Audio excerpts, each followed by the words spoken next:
Hello everybody, in today's video I'm going to show you how to activate your Chase debit or credit card. If you want to activate your Chase debit or credit card, in order to do that, you need to activate by phone.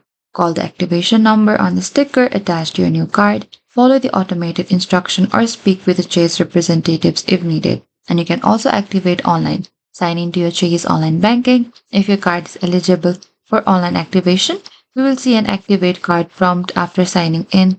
Follow the instruction to complete activation. Or you can also activate in the Chase mobile app.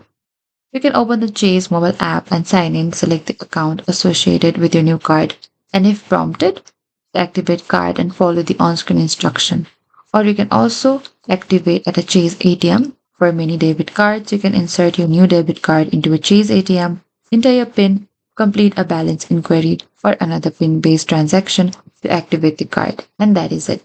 Thank you for watching this video. I hope this video was helpful.